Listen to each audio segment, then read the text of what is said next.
If you're in the market for a power station that doesn't break the bank, you may have found yourself looking at an Oupes. It's pronounced Opus. In the last year, Oupes has actually landed themselves as one of the budget brands that we recommend to you guys if you're trying to buy a power station and also save a little bit of money. However, companies, including Oupes, are always needing to innovate and make changes in order to be able to keep up with the competition. And for the first time from Oupes, we've seen a power station that doesn't look exactly like all their other ones. So the big question here is, does this new Exodus 1200 still get our stamp of approval?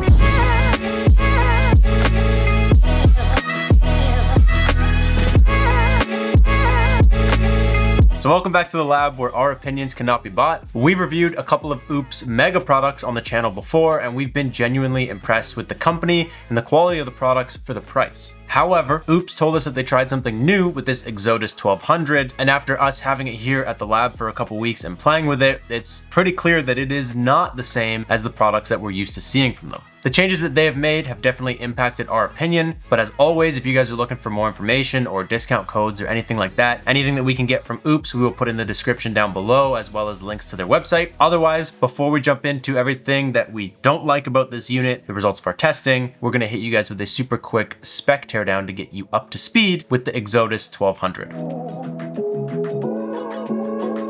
First up, this passes the tiny baby lift test. It only weighs 23 pounds. It's got a 992 watt hour battery with a 1200 watt inverter. That inverter is rated for a 1500 watt boost mode and a 3600 watt surge. When it comes to input on this guy, you have a 120 volt regular house plug that you can just plug this in and charge it up from the wall in your house. That has a 300 up to 600 watt input. There's also a solar input, which is rated for up to 240 watts, both of which are kind of low, but we'll get into that a little bit later. When it comes to ports on this guy, you have 320 volt house outlets on the front. You have 2 USBs and 2 USB-Cs. You also have a 12 volt car socket, as well as 2 barrel connectors. And that's pretty much it. Very simple and clean setup. The screen is the same as every other Oupes screen. The app has actually gotten a little bit of a refresh, which is quite nice. The old app was dated and this new one looks a little bit more clean, a little bit more sleek. Doesn't let you do anything wild with this unit specifically, but it's just a nicer interaction. And right now, this unit with their launch sale plus our discount code is $331. So at that price, does it even have to do much to be good? The answer is yes. You don't want to spend your hard-earned money on anything that doesn't work right. We're gonna start with the things that we don't necessarily like about this new Oupes unit. The main gripe that we have with it is basically the charging capabilities. They're way too low. Like the industry average, even for a small unit like this, is about 1000 watts of AC input, which would let you charge it in about an hour. Most units that are smaller charge in about an hour. 600 watts is not where we would want to see it. It's kind of interesting. If you compare it to like the Mega 1, the Mega 1 is basically a direct comparison to this almost. The specs are pretty similar, it's pretty within the range, but the Mega 1 has a 1400 watt AC input, which is perfect for that size unit. This being 600 is a little weird. The solar input is also only 240 watts, which is again just a little bit limiting. It's gonna take a long time to get this thing charged up. The Mega 1 has like an 800 watt solar input, so that was confusing to us. It's just not, it doesn't feel up to par with where it kind of should be. When you have a tiny unit like this, the point of it should just kind of be like, you should be able to charge it up real quick, carry it around, do your thing. You shouldn't have to wait hours for a 1000 watt hour battery bank to charge. Speaking of solar inputs, these are MC3 connections, which we only see other than on this unit on Jackeries. Jackeries kind of coined that as Apple does, where it's like you need a lightning cord to charge your phone, or at least you used to. MC3 is not very common with solar panels. It's not what they use on any of their other Oupes products. If we didn't have Jackery panels laying around, we wouldn't have been able to put solar into this, because most panels that we get, even the generic ones, don't really come with an MC3 adapter anymore. It's just not the way to go. So that's a little bit annoying. You're probably gonna need some sort of adapter to be able to plug that into any other panels that you already own. We also just think that at the same price as the Mega 1 and a lot of other kind of like entry-level power stations, it doesn't have as many plugs and ports as some of the other options. Don't get me wrong, it doesn't have none, but it's like just not, again, it's just like the whole thing doesn't feel up to par. Like you're missing 1 or 2 AC plugs and you're missing at least 2 USB USB options if you're going to directly compare it to something even just like the Mega 1. Of course, you guys knew this one was coming. There's no light. Come on, put a light on a power station. And finally, it's just kind of awkwardly big for the size. If you look at it next to some other units that are even bigger than it, it's kind of the same size as them. All these are just things that it's like they tried something new with this and you can tell.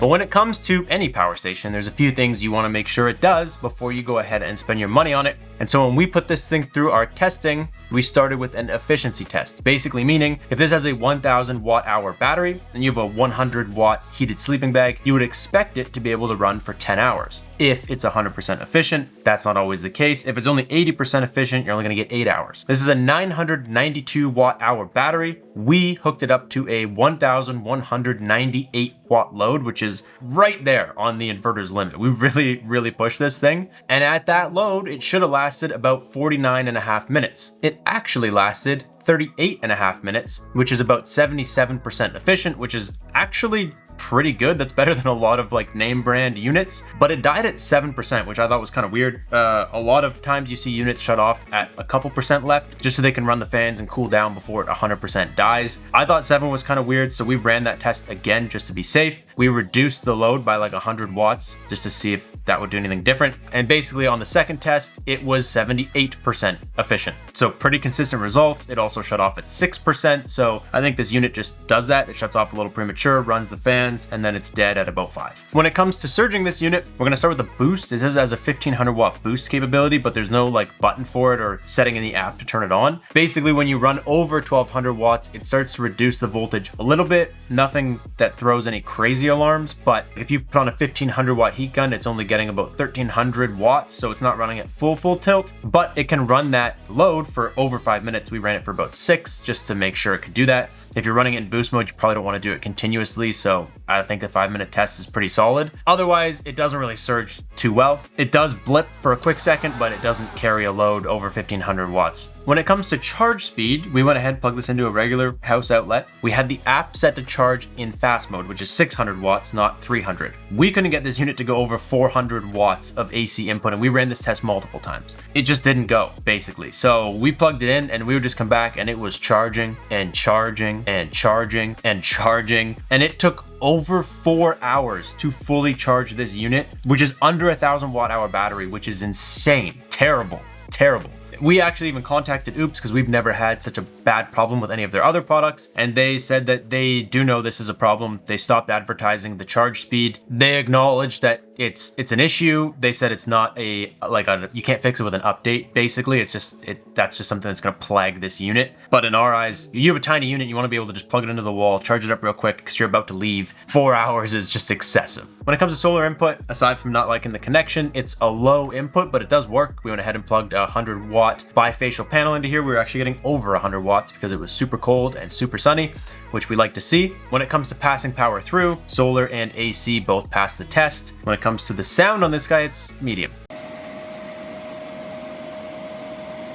Not quiet, but I wouldn't say it's loud. And finally, idle consumption. You go ahead and turn on your AC inverter. It's using power even if you don't have anything plugged in. If it's just sitting there on, it's like leaving your car running in the driveway. It's on, it's using gas, you're not going anywhere. And so a lot of times people will do the math. They'll say, hey, it's got a 992 watt hour battery bank. I could run like a 10 watt load forever. That'll just cruise. But that's not the case because the inverter just being on consumes power. So we went ahead, turned on the AC inverter, and just left it sitting there doing absolutely nothing for 24 hours. It started the test at 78% battery life. After 24 hours, it was down to 36% battery life, which is basically 40% of the battery. It used about 396 watts, which basically just means it's using about 16.5 watts per hour just to be on. So whenever you're looking at how long this is going to do a job for you, if you're using AC power, you have to consider there's going to be an extra 16.5 watts lost per hour just because it's running. In contrast, the brand new Pecron E1000 uses about 18 watts per hour. Some of the bigger Pecron units, keeping it with like the budget brands, use